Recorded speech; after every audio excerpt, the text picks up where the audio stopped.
So we're having strawberry kiwi waffles today, and I thought for sure James's waffles would look more appealing. Just totally covered up with berries and stuff, but I think you need to leave a little bit of waffle to show through to That there really is show a people waffle. what it that there is a waffle under there. I can give you some of the kiwis that you get in the expert. No. I gave you 2 small kiwis and me 1 large kiwi. Oh, okay. It's up to you. Were you thinking of a particular flower when you made this? No. arrangement? It kind of looks like a flower. Yeah, it looks very nice.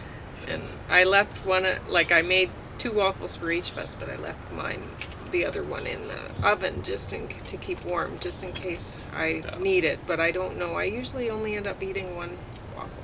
Yeah. I probably only eat 1. I mean, it's really filling when you make the waffles out of oatmeal. Yeah, it is. Yeah. Oat flour. These ones are a little more fun. The last batch was oatmeal too, was it? Or? Yes. Yeah, it was. But anyway, it's nice. When it's like a flower, it's like flowers. You know, like a flower opening up for the sun or something. Yes. So well, it's a this nice, time of year, there's breakfast, so many I think. flowers blooming. Oh, there are quite a few. Yeah. Daylilies are really attractive right about now. Yeah. Some of the flowers aren't. My bluets basically had the biscuit. They're starting to succumb their to the season's a powdery lot mildew earlier. as they have. Yeah, it is. You had a really good show of them this year. Very good. And the powdery mildew, I think, has come on a little later. I think because it's been so warm. It's kind of not been a congenial atmosphere for them. But yeah, our dinner came from everywhere. As well, it was made in my kitchen. But, and my kitchen. I cooked the waffles out on the deck so I don't have to heat up the house. That's an amazing innovation that you came up with. So Yeah, it's kind of it's like really having awesome. a barbecue without really Yeah. having a barbecue. Just set up a table near your outside plug-in. Or if you're in an apartment, I guess you could just run an extension cord out to the balcony. So honestly, in heat wave, you don't It want makes to a add to huge it. difference. Yeah. I don't know how many degrees of temperature. It's got to be at least 2, maybe. Yeah. And you think 2 degrees isn't much until you start thinking about the difference between 28 degrees and 26 degrees. Mm-hmm. That's, in case you're watching in the United States, degrees centigrade are roughly twice as much as degrees Fahrenheit. I think we got up to 29 and a half yesterday. Something like that. So it's Inside the house.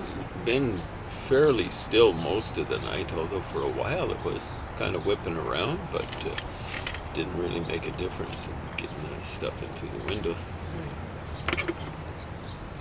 Or much of a difference, because what is it now? Well, it got down a little bit, 25. These are amazing strawberries. For a while there, it hardly gone down at all. They're so sweet. Well, that's awesome. Looking forward to kind of spreading I think they're, coconut. I mean, I sliced them in the food processor, so some of them came out a little bit mush. But still good. What do you mean a little bit much? A little thick? Mush. Mush. Okay, there we go. I misheard. I just That's woke up. okay. So I might have missaid. I'm really tired. But yeah, it's hard to sleep. I spent ordinarily I spend a lot. I don't count sheep. I count things I've memorized. Mm-hmm. So I went through all the baseball and all the hockey players I could think of offhand, and that was over 500. And then I went through a number of baseball players, and I got bored with that. That's such a good idea, because I just lay there thinking negative thoughts, honestly. It's not a good time for me when I'm... Well, if I'm having trouble remembering the memorized things, then I start thinking negative thoughts. And then I think I went through all the basketball players I cared to know. And once I got to LeBron James and Dwayne Wade and that idiot who was in Toronto that went off, and they made another vanity team. Poor LeBron James can't win unless he has a vanity team around him who can score points for him in the clutch. But how soon they forget, who is that idiot from, who was in Toronto for a while. Anyway, he went, and then LeBron James deserts them, and it's he's such a, and he's a leader. Hey, I'm a leader, and I'm deserting you right now. Yeah. Anyway. Yeah, what a leader. Anyway. So I got bored with that after about 100, and I don't know as many basketball players as hockey players, But I was thinking about it while I was making these waffles. I was thinking about how far all of the ingredients came. Like the strawberries could have came from around here, but I don't think so. They probably came from someplace like Mexico or something. And I didn't check the package because I don't know where I put it. And the kiwis would have come from New Zealand. And the oats, I don't know where they came from. I mean, it's Bob's Red Mill, so it would have been packaged in Oregon, because that's what it says on the package, but I don't know where the oats came from. I suppose you grow, they've got a little valley, you might call it a Central Valley, but it's not central. It's not on the coast, but it's somewhat inland. And then your coconut cream would have come from Thailand, I bet. Well, yeah, it's quite good. I like spreading it around. People at home were wondering what I was doing. You can make it really fluffy and creamy by whipping it up with a hand mixer. But I packed my hand mixer away, so I couldn't do that. So I just had to whip it by hand, and I didn't really feel like doing that much. To me, it doesn't make any difference, just as long as it's spread around. It's a little bit thick when it's in a clump.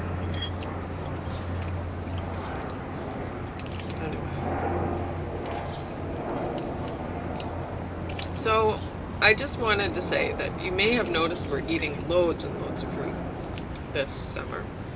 Well, I always do. It's usually, like, I haven't eaten waffles this summer for, like, I don't know when the last time we ate waffles was before this summer. I don't even remember eating waffles since I've been with you. We've had them. We have, okay. Yeah. Not much. Not much. But we've been eating loads of them this summer, but we've been eating the fresh fruits. Usually what will come this time of year when I'm able to harvest fruit off the plants. Like cherries. Then we eat apples. fresh. And harvest veggies too. But a lot of the time, like, I start out the summer eating frozen fruit that I collected the summer before. And I just do it in the smoothies, right? So I always eat this much fruit. It's just usually in smoothies. Yeah. But this is a fairly healthy way to make the waffles go down. And when I say make, that's a silly sort of thing. But by themselves, they wouldn't be that special. And they wouldn't be off-putting like kale. But I find, I don't know what Pauline thinks, that it's basically as sweet or whatever as having maple syrup or honey on the waffles. And in a heat wave, what I've found is, I mean, I've spent a lot of time working outdoors and in my life, and so this heat wave really isn't getting me down that much, but Now that which you kind of used to be in this kind of heat. yeah. But I've learned a lot of things over the years, and for me, I have a hard time holding on to my water especially when it's hot. I drink and it just seems to flow through me. I can't keep it. So what I find though is if I have something like fruit with a lot of pectin in it, like the berries, or especially apples and pears, especially pears. If I have a lot of pears, that'll hold on to the water for me. So you don't suffer from headaches Yeah, as much. as much. So Yeah. it's just natural, I think, to eat a lot of fruit in the summer. I think we're supposed to, or at least There you I'm go. supposed to. Yeah. And So, we're you've been definitely not supposed to drink coffee, but I put only half the amount of coffee in today, so I'm trying to wean myself off of it. drinking coffee fairly regularly. Mm-hmm. See, I don't think she's had nearly as many headaches as she used to have with coffee this summer, because I think she might be onto something about the pectin. Mm-hmm. That's impressive. Yeah, because, well, I got really down this March, and then the winter just kept going. It just we had winter up until summer this year, and it was late. But I mean, It now was a there's so very much cold heat. winter, really. Not much snow. So, I mean, I think we're gonna have a better tomato crop than we've ever had, That's even though it amazing. was such a late. If my back survives Like, it, I don't even know how I managed to keep the tomato seedlings alive inside. It's like, if it hadn't been such a late winter, I don't think I would have been able to, because the lilacs, they leaf out, and then I don't have this window to keep the seedlings alive in. I just have the one, and makes it tough. So I might have had to put supplemental lighting or something just to keep the guys going. But as it worked out, the lilac didn't leaf out until very late, yeah, so I still had that window. And we had so many tomato seedlings to try to find out what to do with. And anyway, and now, there's well over 100 in my backyard. Well, I have a few in the front yard. And, I don't know how many you have. I don't know, about 50, I think. Dozens? I was bigger. Maybe 4 dozen. Well, maybe less than 50. Some would have died. I haven't really It's counted, possible. but I did put them in a little thick this year, so. Yeah. Yeah, the thickness is starting to show someplace in my yard where it's getting lush. The Hard to step around them. well, I'm just get on one side and water them. Just spray the water. I don't want to be stomping through with a hose. Mm-hmm. I almost took out a squash plant. There was some squash plants. The bullet. I almost took one out last night. A couple of times.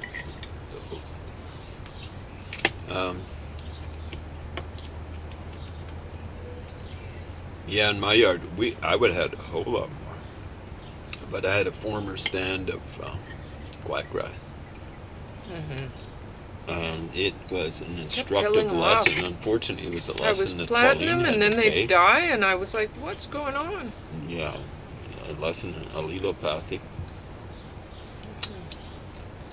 Quackgrass it seems to be very intolerant, even when it's only just the root system Well, there's a lot of greens on there.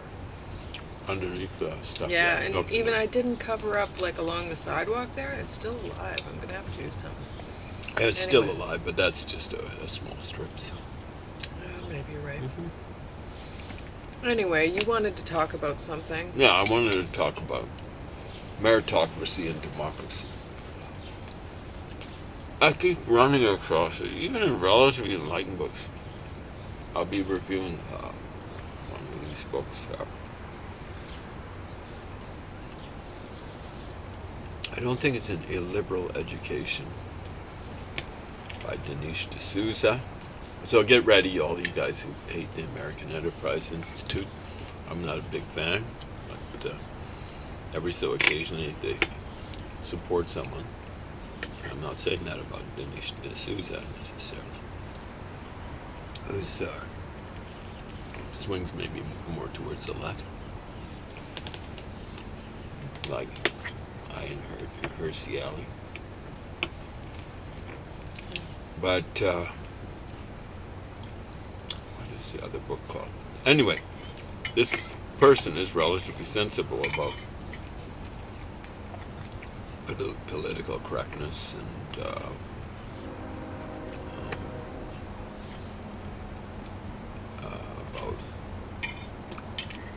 the craziness of the so-called left wing coming out of the 60s.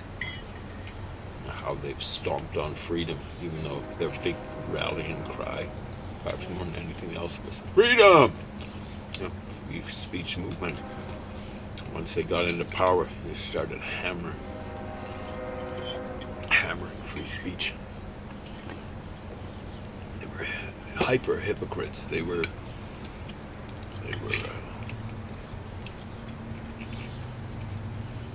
didn't believe in free speech at all, just free speech for themselves.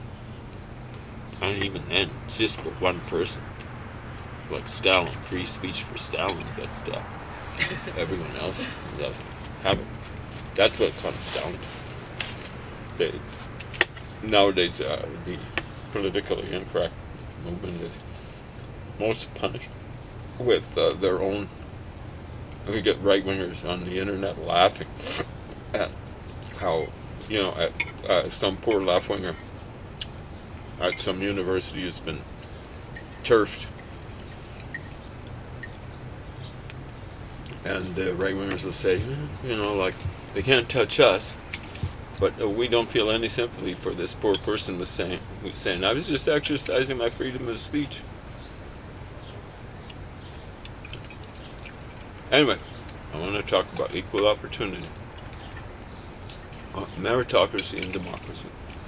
So you get lots of people all over the political spectrum saying they are opposed. You can't have a meritocracy and a democracy. You can't have a democracy with a meritocracy. No. Got it all wrong. Democracy, I won't say, is all about meritocracy, but to a large extent that's what it is about. What is it? It's equality of opportunity. That's what people were yipping and yapping, all the faux gauches now. We're yipping and yapping. Equality of opportunity, and it never worked out. Now it has to be equality of outcomes. Oh, that's something that the old grasshopper in the proverb we just love to hear. Equality of outcomes. Come on, Ant. You keep on working. And come the winter, we'll all be happy. Well, and the ant in the proverb just ain't going to be quite as happy as the grasshopper. He's just sitting around in his dinner jacket. Oh. Yeah, wasn't that a fun summer, Mr. Ant? Or Mrs. Ant? Or Ms. Ant? Wasn't that a great summer? And the ant's sitting there quietly, thinking, nope, it wasn't that much fun. Even Marx quoted the Bible, those who don't work shouldn't eat. Even Marx did. Of course, he was such a fool that he also would say, from each according to his ability, to each according to his need. Well, needs are kind of yeah, it depends who you ask, what that definition is, right? Well, yeah, people have all sorts of ideas about what they deserve. So you'll see that even Dave the Hammer Schultz, who used to hold the record for penalty minutes, he was a dirty player on a dirty team. And he'd be complaining about the referees. This is in his autobiography. Ghostwritten, of course.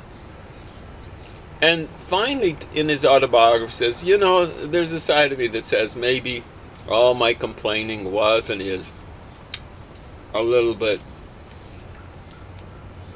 put on. Maybe we kind of deserved it.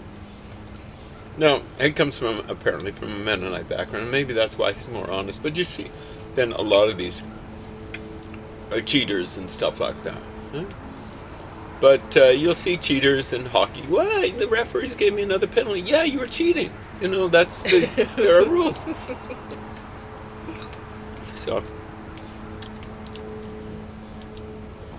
So let's take some of the most divisive, one of the most divisive issues.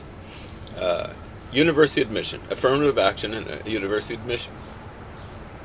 So here, they've been hammering down for a long time, decades now. I've been looking at this liberal education. I think it was published in 1991. And we're looking at the 30th anniversary. This is a generation, the 30th anniversary of its publication this year sometime. So they've been hammering down on people who do well on SATs. So those are kind of like, for people who don't know or care that much, kind of like general exams to see who gets admitted into, well, for universities to judge who gets admitted into, or who qualifies to be admitted to universities in the United States. So what they find is what they call Orientals. I don't know what the politically correct term is now. Probably Asian. Asian. There we go. East Asian, maybe. Do markedly better on the SATs. None. Well, not all Asians, apparently. No. Filipinos are the exception. Or where then, I don't know if they've made more exceptions. Yeah, thanks for remembering that detail. Score markedly better than whites, and whites score markedly better than Hispanics, and Hispanics, at least back then, scored, this is on average, somewhat better than blacks. This is what they were calling it then. I don't know. Back then, Jesse Jackson was squalling about calling everyone African American. Blacks African American. And Jesse Jackson, I don't know why anyone would take him seriously. He was calling Jews the K word, wasn't it him? He was calling Jews the K word. And, like if it were a politician, a white politician calling blacks the N word, their career would be over. But no, Jesse Jackson, I think he's still alive. He should have died of embarrassment a long time ago. He calls Jews the K word. He just keeps on ticking. His heartless heart keeps on ticking. So, wow, that's interesting. Because Dinesh D'Souza mentions, he doesn't emphasize it enough. They were looking at, I presume it was self-reporting. Maybe there was a certain self-serving element to it. We got to be careful about these stuff. But it was, no, I'm going to, yeah, he didn't emphasize it enough. Here's the way he reports it. Kids in high school of East Asian background, I think he used Oriental, but we'll say East Asian, studied 11 point something or other hours per week on average. Whites, I think, was 8 point something hours a week. That's a significant difference. Maybe that explains the significant difference in their average SAT results. And then what he says, see, like if he'd been this is key. This is just like one paragraph. And he doesn't actually give the figures for Hispanics and blacks. But he says it's significantly lower. You see, that would have been the key to the whole. I would have done a whole chapter on putting work in to get results. That's the whole issue. His book is, I'll be reviewing it, is it's titled Illiberal Education. And it's about affirmative action on campus, along with other things like censorship, political correctness, etc., etc., etc. There's lots of problems with things happening on campus in the United States. And I presume in Europe as well. So, and we look at the difference. This is a huge difference. A difference between the amount of work put into homework by East Asian kids. Filipinos, I don't know about it. Like why their results would be lower. My suspicion is just lower work rate. And whites. Wow. So here's something for people who are into affirmative action. Doing homework, for me, it's fun. But for most people, it's not fun. No, doing what you do with the languages, it would be awful for me. Yeah. So I've been going through the bell jar. I'll be putting in, I think, roughly 120 hours, which is significantly more than a semester's work for one course. And I'll have gone through it ultimately about 7 times, twice in English and 5 in a lot of the things Norwegian. that you do, like I hate studying history. I really hate it. But the thing is, I'm not a big fan. There's a lot of dates if you really want to study I do properly. see how learning about history has value. And a lot of people out there don't. If you ask them, they'd be like, "Oh, that's something I don't care about at all, and that it has no value," right? And that's the key thing. I mean, if you've raised somebody to believe that learning something as important as history has no value, or learning English, learning how to actually understand the language fully, that would have no value. It should be shocking, when people say something like that when you're talking to them and, that's not important at all, It's like, that's such a waste of time to learn. Why didn't you learn something like carpentry or something, or... That's funny, or because plumbing. I can mention it's carpentry. Like, yeah, that's important too, to know how to, it's a hands-on kind of skill, and it's good to have, It's good to do work like that for yourself, and it's good to be able. But it's also, there's value in learning about history. You have to be able to. Well, there's more value, really, when it comes to creating a citizen. They'll be able to robotize carpentry eventually, using computers and robots and junk like that. They won't be able to robotize, I hope, being a good citizen and understanding what's going on. History is important because for some people, it's important. History shouldn't be that important, like where people go, I've got a grievance against, or we've got a grievance against that group of people. They did evil to us. Back when, eventually you got to get over it. Yeah, well, I'm reading a book right now, and it's just a fiction thing. And the woman is talking about how some people will, like, there's somebody in the story that's saying, oh, we